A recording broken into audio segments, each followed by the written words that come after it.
Today I want to install a push button start on my budget Resto mod. I found this online and it's high rated but also non-name brand, so I just kind of wondered how hard it would be or easy to install on my budget Resto mod, which is the 2002 F-150 chassis with a 4.6 liter and I think a wiring harness out of a Grand Marquis 2007. So with all the integration, I'm just kind of curious how hard or easy it is to install push button start, and is it worth it? Let's try it out. Step 1, unplug your battery. Next step is to remove your gauge cluster. So this is obviously a 2007 Grand Marquis cluster integrated into cluster cover, whatever you want to call it, for a custom cab of the era of my truck. And so basically what I'll be working with here is that I'll have a 2007 gauge cluster wiring, as well as possibly whatever's left of a 2002 chassis. So if I can get this figured out, with this, you guys can do it on whatever system you guys have figured out. So let's get this gauge cluster out. So this is what I'm working with here, and I'm going to disconnect this gauge cluster in the back from the original wiring harness, but you guys can see what's going on here.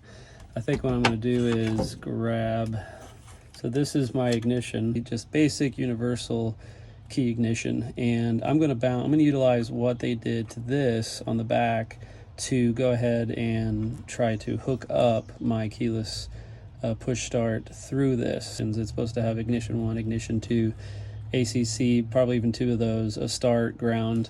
So we'll see how much I can get off the back of that. But yeah, I just wanted to mention that before we continue. As you guys can see here, this is the universal ignition switch.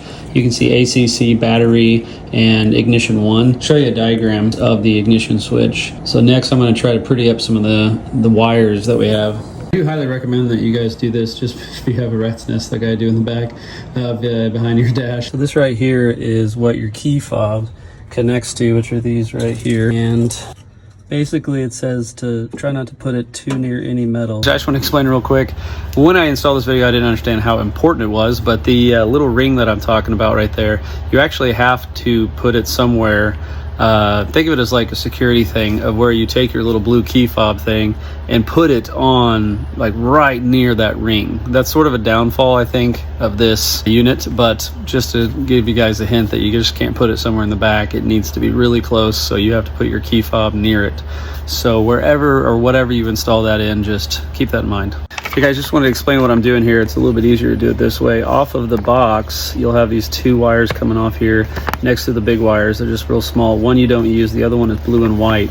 It goes to your brake switch. Basically, this is like telling your box, it's like a safety option that you have your brake on to allow it to start. So splice it in however you guys wish on that. So just to break down this diagram that came with it, it's pretty self-explanatory in a lot of ways. Red wire goes to your 12 volts. You can also run that to your ignition VCC if you have that set up. Black wire goes to ground. White wire goes to the output ignition 1. Blue wire goes to the ACC. And then of course yellow wire goes to the output start, which for me in the center, it was in the center of my ignition switch. And the brown wire I technically didn't use. Basically it's the ignition 2 output for power supply, which interrupts at the moment of starting. You can find a creative way to run that if you'd like. Hopefully you don't. Hopefully you have something, your ignition set up for a secondary ignition that does such that. But I just want to let you guys know that's what I did off of this ignition diagram. So this is the my favorite part right here is how it's going to look. So after taking out your old ignition, run it through here, you'll find a nice path for it later. And then these tabs bend back, and then you slide it right in here. It should fit just about anything. So this rubber, in this case, fits it pretty good. Flatter surface the better. You get it right where you like it. Make sure it's nice and stable. Then reach back behind and bend the tabs back, and then it's ready to go. A little bit of a updated touch to a classic rusty Resto mod. Alrighty guys, recap real quick here. I still have to put some screws in. I want to test it out one more time, but here's a few things that I just kind of wanted to mention. Like I said before, I mean, I have my key setup still there if I need it as backup. A lot of people like to hide this, so I have a few ideas what I'm going to do with that, but until then, I did want to mention this. Probably the only negative thing I have to say about this, and I don't know if all brands are like it.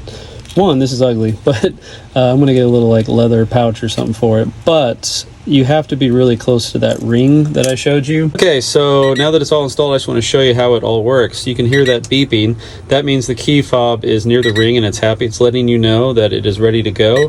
So then you put your foot on the brake, it lights up. Now I like to hold it down and it starts right up.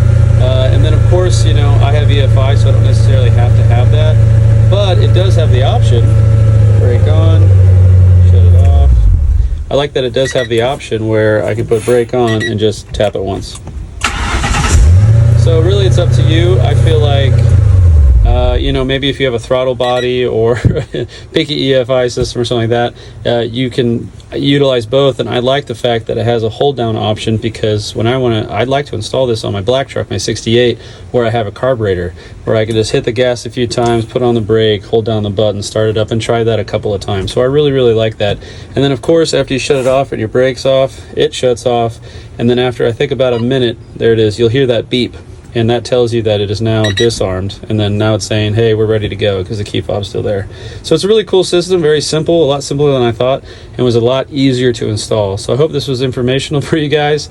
I do recommend it. I'll let you guys know about the longevity of it. So far, I've had it on for about a month or so, and I've really enjoyed it. Take this truck to work and everything like that. And of course, you still have this as a backup. From there, guys, just let me know what you guys think. Comment down below if you guys have any questions, and I appreciate you guys watching. See ya.